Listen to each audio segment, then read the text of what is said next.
Hi. I was recently having a conversation with someone जहाँ पे मुझे उस इंसान ने बताया कि कैसे उसके पेरेंट्स का हमेशा से एक बहुत ही टॉक्सिक रिलेशनशिप रहा है। उन्होंने काफ़ी फ़ाइट्स की हैं शुरुआत से लेके अभी तक। ये इंसान अपने 20s में होगा और इसके पेरेंट्स का इतना अच्छा रिलेशनशिप नहीं रहा है थ्रू आउट, और काफ़ी फ़ाइट्स रही हैं बचपन से लेके आज तक, और जिसकी वजह से ना इस इंसान को डीपली इमोशनली बहुत ज़्यादा इफेक्ट हुआ है और ऑफ कोर्स काफ़ी ट्रॉमा भी मिला है। तो I was having this conversation with him and I was like, this is something that we all have experienced at least once in our life. तो मैंने सोचा कि इसके ऊपर बात करना बहुत ज़रूरी है। तो होता क्या है ऐसे सिचुएशंस में कि अपन सब ने बचपन में एक ना एक बार ये देखा होगा कि अपने पेरेंट्स की फ़ाइट होती है, ठीक है। यहाँ पे मैं स्पेसिफिकली फादर्स की बात करूँगा क्योंकि we have a soft corner for moms everyone, और हमने हमेशा से ये देखा है मोस्टली हाउस होल्ड में कि मॉम इज़ द विक्टिम, ठीक है। जो फादर होते हैं वो if not physically, mostly physically नहीं होता है, बट कुछ केसेस में होता भी है, बहुत एक्सट्रीम केसेस में। बट मैं बात करने वाला हूँ साइकोलॉजिकली मेंटली अब्यूसिवनेस की, ठीक है। जहाँ पे एक फादर अपनी वाइफ को, जो कि आपकी मॉम है, उससे मेंटली अब्यूज़ करता है इन द सेंस कि जब भी लड़ाई होती है वो उसको नेम्स कॉल आउट करता है, ठीक है। लड़ाई करने का आप तरीका जानते हो अपने माँ बाप का, ठीक है, खासकर आपके फादर का। एकदम से स्नैप करते हैं, झल्लाते हैं, ठीक है। आपने देखा होगा कि झल्ला देते हैं एकदम से, ठीक है। अगर किसी की गाली देने की आदत है तो गालियाँ निकलती हैं मुँह से, ठीक है। उल्टी बातें करना, ठीक है, गाली गलौज करना, पीयर पक्ष के लिए, मतलब मॉम की फैमिली के लिए बोलना, ठीक है। उस तरीके का अब्यूज़ होता है, मेंटली अब्यूज़, जिसको, और मैं I am so sorry that मुझे ये वर्ड यूज़ करना पड़ रहा है, अब्यूज़।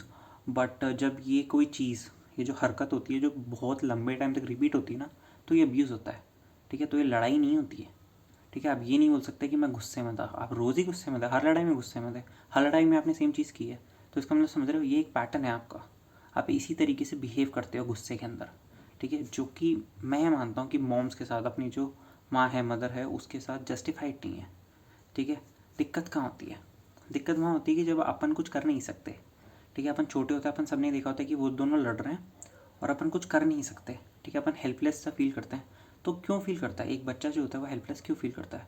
मुझे ऐसा लगता है एक तो ये कारण है इसका कि ये जो पेरेंट होते हैं, स्पेशली फादर जो होते हैं, वो लीडर होता है घर का। हर बच्चा उससे लुकअप करता है, ये देखता है कि यार ये तो लीडर है मेरे घर का, इसके जैसा मैं बनना चाहता हूँ, ठीक है। ये हमारे घर की अथॉरिटी है, ठीक है। तो ये कोई चीज़ है, कोई पावर है इसके हाथ में, ठीक है। तो यूजुअली है ना, यूजुअली लोग, आप थ्रू आउट वर्ल्ड में देख सकते हो, हर जगह देख सकते हो, आदमी ना झिझकता है पावर के खिलाफ जाने से, अथॉरिटी के खिलाफ जाने से।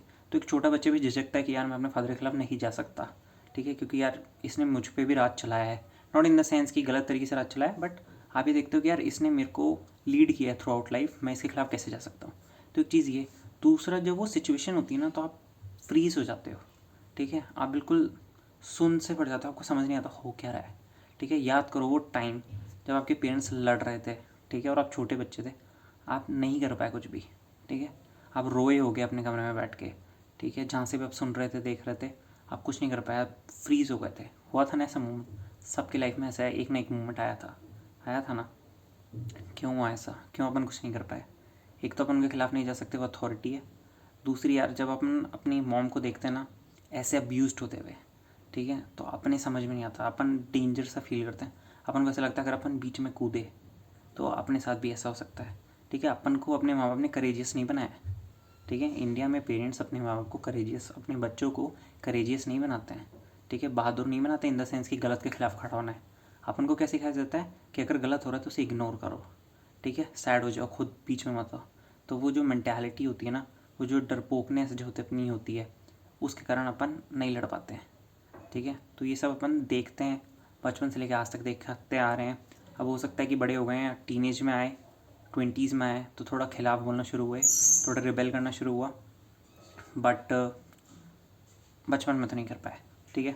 तो अभी भी जब आप रिबेल करते हो ना, तो आपको सामने से ये मिलता है कि बदतमीज़ है, जबान मत लड़ा, ये तू मत समझ। मॉम्स भी जो होती हैं, जो खुद विक्टिम रही हैं थ्रू आउट द रिलेशनशिप, जो विक्टिम रही है, वो भी आपको ये बोलती है कि तेरे समझ में नहीं आएगा, तू छोटी है, तू छोटा है, तू बीच में मत पड़, ठीक है, पापा को ऐसे मत बोल, वैसे मत बोल। वो खुद अपने हस्बैंड को डिफेंड करती है, ठीक है, वो खुद अपने अब्यूज़र को डिफेंड करती है, ठीक है। आई एम सो सॉरी कि मुझे बोलना पड़ रहा है कि अब्यूज़र है, ठीक है, बट आप समझो ये छोटी छोटी चीज़ें ना हुई हैं। अब भले इग्नोरेंट रहे हो इसके खिलाफ, समाज तो देख सिंपल सी बात है इग्नोर करता है इन चीज़ों को, उसे पता है ये सब होता है, हर घर में होता है, बट समाज इसको इग्नोर करता है, हर आदमी इसको इग्नोर करता है, माएँ खुद इस चीज़ को इग्नोर करती हैं। बट आप तो बच्चे हो, आपने तो देखा था ना, आप कैसे इग्नोर कर सकते हो उसको, ठीक है। और आप हो सकता है आज भी देख रहे हो, आज भी आप भले ही लड़ लो, अपने पिताजी को समझा लो कि यार ऐसे मत बोला करो, ऐसी हरकतें मत किया करो, ठीक है, इससे अफेक्ट होता है लोगों को। बट सुधर गए क्या? नहीं सुधरे ना। किया क्या जा सकता है, क्या किया जा सकता है? आप सोल्यूशन सोचोगे इसका, तो मेरे दिमाग में तो सिर्फ एक ही चीज़ आती है कि कम्युनिकेट कर सकते हैं, ठीक है। कम्युनिकेट बेहतर के तरीके से किया जा सकता है कि फादर से बात की जा सकती है, उसे ये समझाने की कोशिश की जा सकती है उन्हें कि यार आपकी जो ये हरकतें हैं, ये जो बिहेवियर है, इससे बहुत ज़्यादा ट्रॉमा मिलता है, मुझे भी, मेरी मदर को भी, ठीक है। प्लीज़ आप ऐसा बिहेव मत करो, ये बहुत ही अच्छी चीज़ नहीं कर रहे आप, मुझे आप पे बहुत गर्व महसूस नहीं हो रहा जब आप ऐसे बिहेव करते हैं। तो हो सकता है कि शायद उनको है ना थोड़ा एक गिल्टी कॉन्साइंस हो, ठीक है। कॉन्साइंस मतलब आई एम सो सॉरी, मैं वर्ड लैक कर रहा हूँ। कंसाइंस मतलब ज़मीर, ठीक है। जो आपका ज़मीर है ना, उसके अंदर से थोड़ा सा महसूस हो कि यार हाँ यार शायद मैं गलत कर रहा हूँ, मेरे को सुधर जाना चाहिए, ठीक है। तो जो अच्छे लोग होंगे, जो समझदार होंगे, वो सुधर जाएंगे। बहुत बहुत लोग ऐसे भी होते हैं, फादर आपने देखे ही होंगे, ढीठ होते हैं, कितना भी समझा लो नहीं सुधरते, सेम हरकत करते ही हैं। तो उस मोमेंट में तो फिर आप कुछ नहीं कर सकते, ठीक है। तो एक कम्युनिकेट बेहतर के तरीके से किया जा सकता है। अगर एक बंदा आप ये सोचते हो कि यार एक्सट्रीम स्टेप ले लो, डिवोर्स करवा दो, ठीक है, ये इनको अलग अलग रहना के लिए बोल दो, तो ये नहीं हो सकता। India is a country conservative है, ठीक है। समाज जो है वो बहुत ही कंजर्वेटिव रहा है, बहुत रिजिड रहा है, ठीक है, बहुत ही क्लोज निट रहा है कि साथ में रहो, चाहे गलत भी हो रहा है तो भी साथ में रहो। आप समझ रहे हो, ये बचपन से देखता हूँ मिला, इसकी वजह से बहुत सारी प्रॉब्लम्स होती ही हैं। बट क्या करें, यहाँ पे आप डाइवोर्स इतनी आसानी से नहीं करवा सकते। और ये वो चीज़ है जहाँ पे आप ये सोचोगे कि यार नहीं हो, कोई भी बच्चा ये नहीं चाहता कि उसके पेरेंट का डाइवोर्स हो, चाहे भले ही वो बात उस बच्चे के लिए सही हो। Divorce of the abusive parents might be good for the child, but no child wants it to happen. आप समझ रहे हो मेरी बात? कोई बच्चा चाहता नहीं कि उसके माँ पे आप अलग हो जाए, और आई एम श्योर आप भी नहीं चाहते हो कि कम्युनिकेट ही कर सकते हो। इसके अलावा और सोल्यूशन भी क्या है, ठीक है। बहुत बड़े हो गए हो आप और ख़ुद का ध्यान रख सकते हो, सेल्फ डिपेंडेंट हो, तो ये कर सकते हो कि हाँ, आप ये बोल सकते हो कि आप सेपरेट हो, I would like to live with my mom, मैं उनकी टेक केयर करना चाहूँगा, क्या पड़ जाओ। ये तो वो केस है जब हाँ जहाँ पे बात बनी नहीं सकती समझदारी से, ठीक है, एक्सट्रीम केसेस के हैं। बट नॉर्मल केसेस में भी आपने ये देखा होगा कि यार वो थोड़ा अब्यूज़ तो रहा है, और आज भी होता है। आज भी जब लड़ाई होती है ना, जब वो झल्लाते हैं, तो वो तरीका सही नहीं उनका गुस्सा व्यतीत करने का, गुस्सा दिखाने का, एक्सप्रेस करने का, समझ रहे हो आप? तो बात कर सकते हैं, बात कर सकते हैं, समझने वाला सुधर जाएगा और नहीं समझने वाला तो नहीं मानेगा।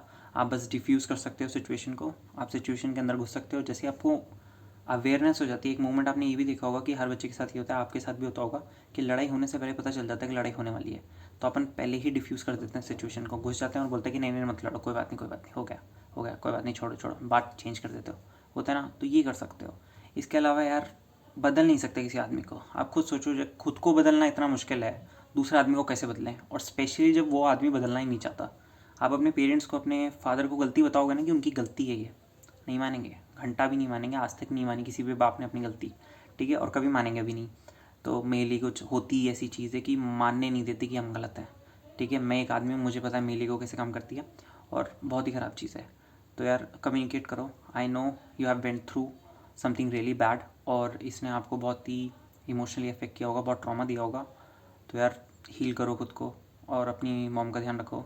अपने फादर का भी हो सकता है अनरिजॉल्व ट्रॉमा हो, बहुत ही 50 चीज़ें हो, जो बहुत ही 50 सारे फैक्टर्स हो जिसकी वजह से ये सब हुआ हो, तो धीरे धीरे सॉल्व कर सकते हैं, और तो कुछ नहीं कर सकते। और रही बात हीलिंग की, I would definitely like to make a video on healing in the upcoming time. तो to watch that video subscribe to the channel. और अगर आपके कोई भी थॉट्स हैं इस टॉपिक पे, so please share it with everyone, and see you in the next one. I hope you're having a good day. I hope you're having a good life. Thank you for watching. See you in the next one.